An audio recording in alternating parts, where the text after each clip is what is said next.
Well, good morning, guys. It is a beautiful, chilly morning here at Flat Guy Farm, but today's video is not about the farm.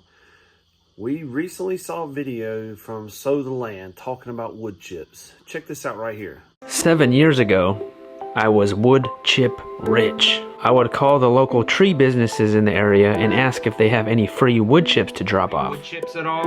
Yes, we do. 100% of the time, it would work.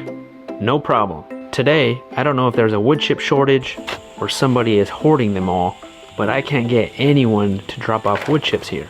They would just tell me, I will put you on the list, and never show up. Now, after watching that little short from Jason, you got us thinking, like, we've done the same thing. We've reached out to our buddies who own tree services. We've asked for wood chips. We've done the chip drop, which never worked for us. You're like, where are the wood chips? We're in the same boat. Here's a clip of us just 1 year ago. Good morning to you. Waking up in this massive pile of mulch. We are still in the process of cleaning up after Hurricane Helene, and part of our cleanup is moving all this mulch. We had all of this wood chip dropped for us, but not through chip drop. We never had any success with that program. We just contacted all of our local tree service people, and they dropped it off to us for free. They just needed a spot, and we gave it to them. So that was then, and this is now, and it's almost impossible to get wood chips these days. I found them. I'm going to take you to a spot, and I'm going to explain to you why you're not getting free wood chips anymore. This is not like an investigative report or anything like that, but we're just curious and want to know what is going on, why we can't get free wood chips anymore, and I'm sure many of you are asking the same question. So here's what we found out. So let's take a little road trip.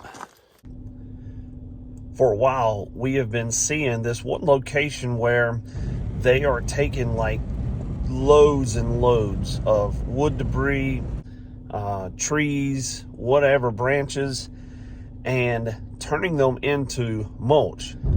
There's a couple of roads in our local area that we've stopped at where they have been doing basically tree clearing on the sides of the roads.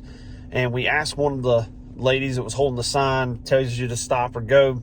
She said they're contracted out by the local government. That could be, I don't know, county, state, federal. Due to Hurricane Helene, they're trimming back the roadways just to make sure that if another hurricane or a bad storm came through, that it wouldn't have anything falling on power lines or the road, which makes sense. But the same people that are clearing all the trees are also taking them to this same spot. So I'm going to drive by that spot, show you what I'm talking about, and answer the question where the wood chips are.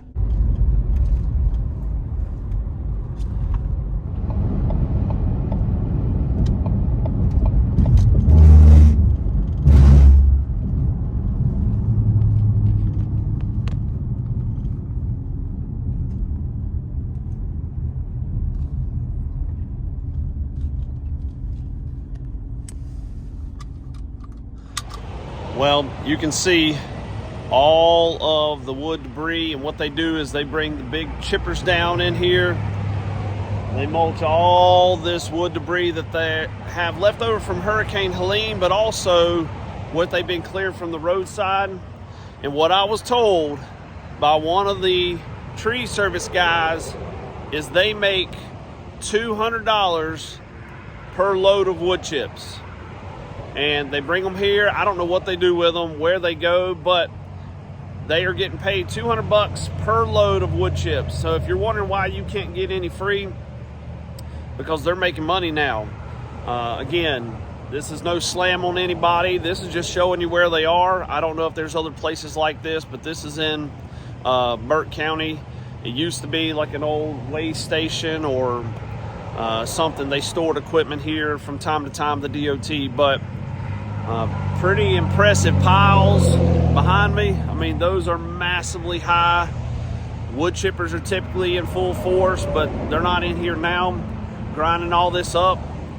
But if you're wondering why you can't get any wood chips, they're getting paid $200 per load of wood chips for what? I'm not sure, and that's not really the point.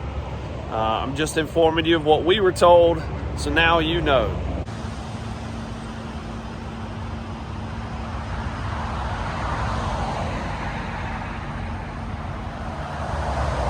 And some people may say, what's the big deal about not having wood chips? Well, homesteaders, farmers, we use them for gardens. And the first time we raised pigs, we did the deep bed method and we used wood chips in their pen. It helped control the stink, cover up the poop. So it helps in many ways. Well, I drove up the road just a little bit, so it'd be quiet because I don't know how much the sound quality was right there off the highway. But this is no slam on the tree service guys. I mean, if somebody were to tell you, hey, something you've done for free for years, now you get $200 a pop, you can't blame those guys for making a living. My only negative is cutting the trees from the sides of the road. The way that they're cutting them, it looks terrible. It's kind of leaving like 3 or 4 feet of the tree, but they're under contract. They're trying to get in and get out. Now, I have no idea where the money is coming from all that. That's not what this is about. I'm just letting you know where the wood chips are, how much and who's paying them for trimming. I know they're under contract. It could be the DOT, could be federal, could be Hurricane Helene funds. I'm just not sure. Just pointing it out that that's what they're doing. These guys are making a living. Nobody's faulting them. But if you're looking for wood chips, you're probably not going to find them. If you see them clearing the sides of the roads, they're taking them to little stations like that, grinding them up, and making some money. So good for them, but bad for the homesteader who needs some free wood chips. I guess you're just going to have to call them and offer them some money for it instead of getting it for free. But to all those homesteaders out there wondering, to Jason from Sow the Land, I hope this helps answer your question. And appreciate you guys watching today's video, and we'll see you on the next one.